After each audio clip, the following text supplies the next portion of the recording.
Welcome everyone to another episode of Line. And today I'm obviously naturally biased, but I am so proud of friends who are hustlers, females who put themselves out there, women that, try the corporate America world and realize like, oh, this is not my calling.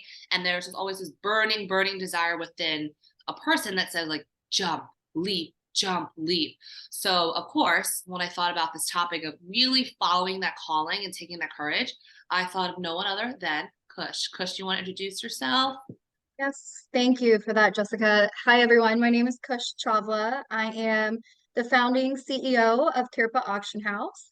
We are an auction house focused on entertainment, memorabilia, and every time I tell someone that, they go, "What does that mean and what does that look like?" Yeah. So I'll just take a quick second to kind of showcase what that looks like. So today, just in honor of hip hop's 50th anniversary, we have a really big sale up, actually in partnership with eBay. And this is a sale that has over 60 pieces from icons across hip hop and rap, from Jack Harlow to Big Pun to CeeLo Green, Jay-Z, Lil Uzi Vert, and the list goes on. And the types of items that you'll see consigning and auctioning could be anything from handwritten lyrics to flyers from back in the day to autographed photos, merch worn on stage, costume, music videos, plaques, awards. One of the cool pieces we have up right now is a Moon Man from the MTV VMA Awards that is from Lil Uzi Vert. So yeah,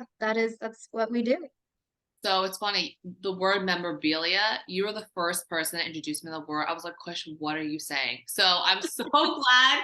Like, even when I talk about you, it's like, people are like, what is that? I was like, well, let me tell you all the options it could be. So it's super helpful. Thank you. And obviously, people who are not really like well versed in the auction house world were like, how in the world did you come up with the idea? And I mean, people would love to hear, ground zero, you started in corporate America. At what point was there a calling, and at what point you're like, I Mhm. gotta jump? Okay, so story time for all the listeners here. So, my background, I went to Georgia Tech, where it's predominantly known as an engineering school. I studied business and always had aspirations to do something entrepreneurial. And by the time it came to me graduating, realized that I didn't have an idea worth pursuing. And so, management consulting, corporate America knocked on my door, and my first job ended up being with IBM. And it was a really unique experience because before the pandemic, consulting really meant you were traveling Monday through Thursday to a different client site. And I made the decision to live with my parents in the suburbs of Atlanta for about 4 years. And the reason being, one, I had these awesome perks of being on the road with my company. But two, and more importantly, I knew that I wanted to be an entrepreneur. I knew that was going to take capital. And living with my parents was going to allow me to save capital to be able to kickstart whatever idea would come to me at some point. And so my journey went on. I was at IBM for about 3.5 years. I then went over to KPMG and spent around 3.5 years there as well. And by the time I went over to KPMG, I ended up falling in love with a Brazilian man, and we moved to Los Angeles Of course. together, and that happened. Damn Um, Brazilians, always. So while I'm in LA, I end up going to my first Coachella. And this is 2018, the year that Beyonce is headlining Coachella. And coming out, I went to weekend one. Everyone started calling Coachella Baychella. And so I'm absolutely mesmerized by her performance. And a few weeks go by, and Netflix comes out with this documentary called Homecoming, which is essentially a behind the scenes of the Beyonce performance. And you learn while you're watching this documentary that Beyonce spent more than 2 years curating this performance for Coachella, more than 6 months designing the costumes, working with Balmain in Paris, and making that a reality. And just it was like a light bulb kind of just hit me for a second there, where I thought to myself, what could it be like if I could own a piece of what Beyonce wore, or something from that set, something from that performance? What could that be like today, tomorrow, 5, 10 years from now in the future? And I was really looking at this from an investment standpoint, and I felt like this was something that was going to increase in value over time. Now, mind you, I knew nothing about the world of auctions. This was just a random thought that I had. Didn't even know that, what type of marketplace you could sell these things on, how you could acquire it, nothing. And so I kind of went on this discovery journey of really just doing some research on my own, figuring out, all right, well, one, how do you source this stuff? Two, what would be the best method to sell it? Because it's kind of impossible to put a price tag on it, right? It's the consumer that would ultimately determine what the price of items like this are, since there's not really any comparable data points. And so I ended up falling into the world of auctions where I realized this is actually a marketplace where the consumer determines what the value is of these pieces. And so to just fast forward my journey, from the moment that that auction bubble hit me, I realized I knew nothing about the world of auctions and I needed to go educate myself. And so while I'm working this job at KPMG, I am on the side taking classes at America's Auction Academy, learning how to be an auctioneer. I end up going back to America's Auction Academy to take more classes on how to do benefit auctions. So basically charity auctions, how to be able to give back through auction, that whole spiel. And yeah, fast forward 5 years from 2018 to 2022 and 2023. It's been about a year now that I've been operating Kirpa. And yeah, that's the backstory. Okay, so many little nuggets I love about that. I think first thing is sometimes people come in your life and it could be a season, it could be a chapter, but thank God for that Brazilian man. For Like sure. you would For have sure. like Grateful for right? I feel like probably that was his purpose, like just to show you Coachella and like get this idea. But I always feel like you don't know. I think sometimes in life we get so caught up in like, oh, like I wanted this friendship or this relationship or this career to be my forever.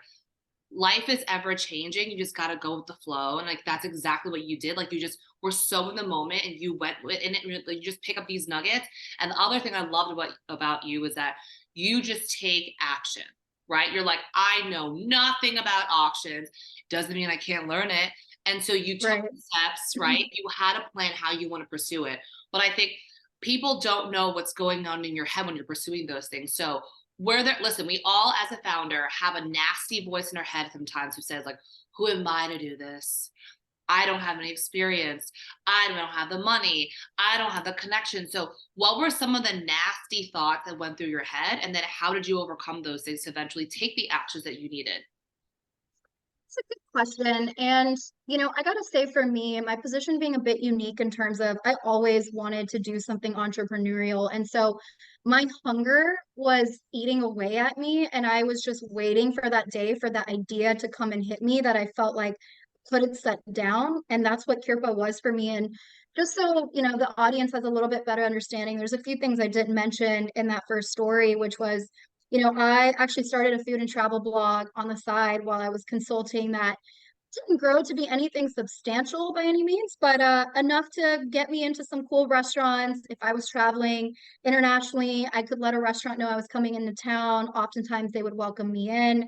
And so that was my first foray into doing anything on my own. And that, interestingly enough, led me to working for a startup called Smart Birdie while I was working at my job at KPMG. And so what I was doing was the 9 to 5, and then basically was the first hire at the startup, working for free again and doing the 5 to 9 for this company called Smart Birdie, which was a luggage brand. And it was an interesting time for me because me having kind of stepped into this foray of travel, I was intrigued by the luggage space. The opportunity came up, and I thought to myself, again, I want to have my own company one day. But in order for me to do that, I would be a lot more successful at it if I had some startup experience. And unfortunately, IBM, KPMG, no matter how big these organizations are and how cool some of the projects can be, was not giving me that roll up your sleeve startup experience. And so, to go back to your question, there wasn't a lot of doubt in my mind in terms of like this fear of the security. And again, I had saved money for 4.5 years. So I had a good amount of savings that could cover me for at least a year at the time being where I was living in LA.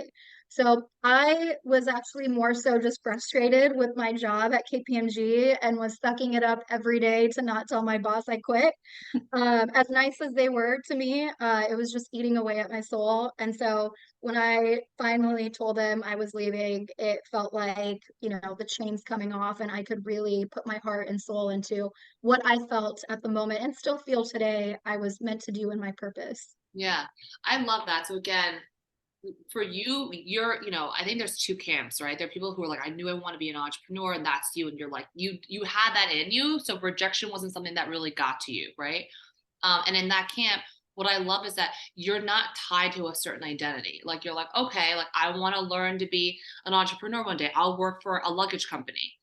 I will be Hmm. traveling. I travel a lot for work. Like, let me start a food blog. Like, you let yourself play and experiment and like be a child in the best sense. Like, I feel like children are the ones having the best time and they learn so much relative to us and at the speed in which they learn because they're always playing. They're always, Yeah. there's no such thing as like, oh, you messed that one thing up, you're forever done. So I think like you've always kept that like childlike curiosity in whatever you did. Thank you for saying that. And you mentioned rejection, and I would love to Yeah. share with the audience what rejection has been like, because there's been no shortage of that whatsoever. So, again, kind of just going back to my background, I'm first generation Indian American. My parents moved here from Bombay and Dehradun, and when they came to the States, didn't really come with much. So very classic immigrant story of hustle, hustle, hustle. Let's get our kids to a good college and set them up for success. And for me, when I had this idea to pursue Kirpa and also having gone to a tech engineering college, I knew that I didn't really have a network across the entertainment, across the media space for me to be able to even step into, finding a celebrity that would be willing to consign or put up an item for auction with me. And so that was kind of my first foray into feeling what it's like to be rejected, where I am this outsider coming into the entertainment industry, coming into this world of media. And, the types of things that I was doing was I was going to every conference I could afford a ticket to go to, showing up at the office hours, basically spending the entire day at the office hours, hoping that I could get time with any executive, any VP, anyone, that they deemed of significance that was going to be speaking at those office hours, connecting with them, asking them for intros, and really just starting this kind of web, this network effect of just building this web of figuring out how do I get closer and closer to actually getting to the celebrity and getting consignment. So that was part of the reason that this journey took me as long as it did. I would say the most challenging part was just getting into the entertainment industry and getting closer and closer to these entertainers. And, I say all of that to say, like, I am nowhere near the level that I could be. So there's still work being done every day, day in and out. And there's a second part of this journey, Jess, which is the fundraising side, and also something I haven't shared yet. But when I ended up leaving my job at KPMG, I had put a whole pitch deck together. I had been practicing talking to friends, some angels that I got introduced to, pitching Kirpa as a pre-seed company and looking to get capital from institutions as well as angels. And, I know the data out there that less than 2% of venture capital goes towards women. And I really took that as a challenge of like, no, like I'm gonna be the 3%, right? Like let's make this number taller and bigger and show that women can actually get venture funding, which it is true, women can get venture funding. But I was raising at a time where Web3 had gotten really hot. NFTs had gotten really hot. Everyone wanted to know, now that I was in the space of collectibles, what my Web3 strategy was, how I was bringing NFTs into the marketplace. And it became this uncomfortable tug and pull for me where I had set out to work in the world of physical memorabilia because of the historical significance that these items have. And, now that there's this whole trend of people wanting to invest in essentially the supply and demand of, so and so celebrity just released these, 1,000 cards at this price point in this digital format, it didn't feel authentic to me. And everyone around me at the time was like, you got to bring it in if you want capital. Like, you have to have the tech angle. That's your tech angle. Bring it in. And so I did bring it into my narrative. I pitched probably over 80 investors from what I have captured in my Excel spreadsheet. And ended up doing just a really small friends and family, but was not successful in the large sum of capital I set out to raise. Now, a year and a half down the road, when I look back at that, I am glad I didn't raise the capital because I realized in my journey that there was so much that I was actually capable of doing by myself. And, if the journey changes different paths, maybe when it comes time to scale the company, we could revisit that. But today, I am very content with this company being essentially bootstrapped. Yeah. I think that's something I just got chills. Thank you for sharing that. I think it's something that a lot of times founders think, oh, I have to get outside funding. I have to use other OTM, other people, sorry, OPM, other people's money, right? But I think people oftentimes forget, especially if you give it majority control or a significant amount of it, like you're constantly answering to all the backing orders and calls of an investor. It's no longer fully authentic to you. So I think it's amazing that you figured it out, and to the point when you're like, okay, when I really want to make this to this institutional beast, sure, bring in that capital. But the fact that you've been able to do that, and I was going to ask you for some miracle stories, right? Because in any founder's journey, there's going to be Yes, obstacles and there'll be miracles. So it sounds like this ended up being yes. a miracle, but anything else, like people that you've met along the way, like maybe Oh, some, yes. one day you turn one street and you're like, this someone around the corner was someone you were supposed to meet. Any weird synchronicities like that? So I gotta say, the network effect and this web of people that I just continue to get intros and more intros and more intros. I met this gentleman by the name of Mickey Fax, and he is a producer, he is an artist, he now runs a school based off of hip hop, and he just completely believed in what I was doing, saw the value in it, and essentially joined to support me in terms of bringing talent to the table and supporting my vision and really being an advocate for Kirpa when no one else really wanted to take that reign. And so when I reflect on my journey thus far, in terms of people, he has been truly my miracle. And I am just the utmost grateful for not only his partnership and liaison with what I'm doing, but also his companionship as a friend. Yeah. And you mentioned, and thank you for sharing, the Asian American background, Indian American background, the way that you were raised. Were your parents supportive day one? Were they more, like a traditional Indian family or Asian family? It's like lawyer, doctor, or failure. And, if they were not as supportive, like what kind of caused you to follow that inner voice no matter what? I feel like a lot of times Asian Americans have this guilt of like our parents struggled so hard to come here, we in a way Yeah. owe them, to do a little bit of what they want us to do. So how, can you talk us a little bit about that journey?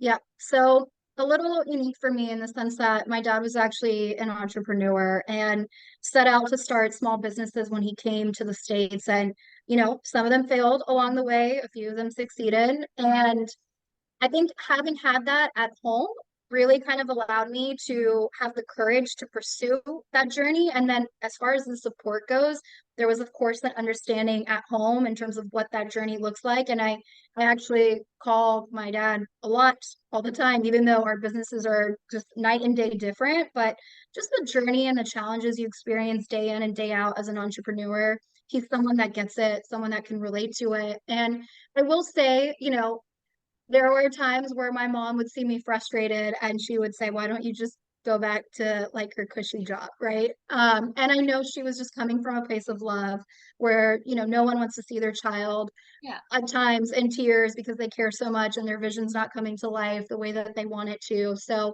I know it was really more of a place coming from a place of just like have that security and I don't want to see you upset over this. But I was just this gun ho, young entrepreneur that couldn't think about anything but Kirpa at the time. So I love yeah. that. And I mean, it seems like it's great that you had your very supportive father figure and mom who, like you, in a way, knew what entrepreneurship would be like because you grew up in a family that, had it.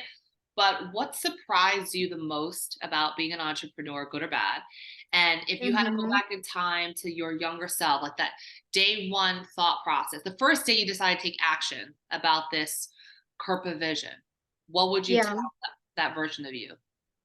Okay, great two questions. So to answer your first question, I think the thing that surprised me the most when I had this vision of building this company, I thought I would have this whole team. It didn't have to be a big team, but like 8 of us on this journey, launching this company together. We're out there, we're doing it. And by the time it came to me launching, it was just me. And what surprised me was how much I was able to pick up despite, certain things not being my strength, but I cared so much. I was like, I'm going to figure this out and I'm going to make this look good and we're going to put this out into the world. So I would say that surprised me the most, just what we all can actually be capable of when we really want to achieve something.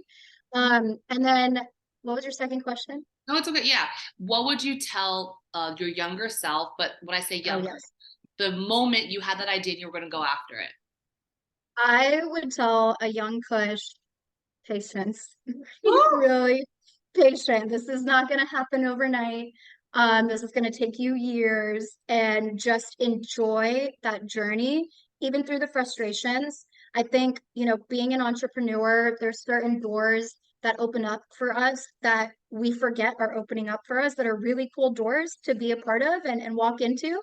So I would just tell a young Kush, enjoy the journey, be patient with it. Don't be upset when things don't happen, when things don't work out the way that you want. And you're gonna get where you want to go because you care so much. So I love that. I love that, Kush. I think this has definitely been very educational. I know a lot of people are going to take a lot away from it, but I always wrap up with, I believe every single person has a gift. And when you share this, you're going to help humanity, you're going to inspire, but everyone has a gift. What do you think your gift is?